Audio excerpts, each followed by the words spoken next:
So far, so good. Konti na lang. You look, guys, only 2 ingredients in the kitchen.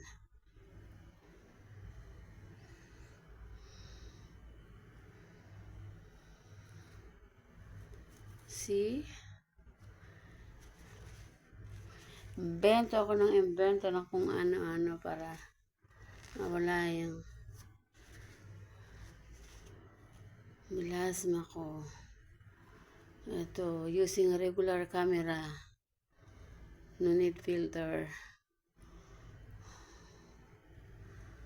Hindi na lang. I'm so happy. 4 days.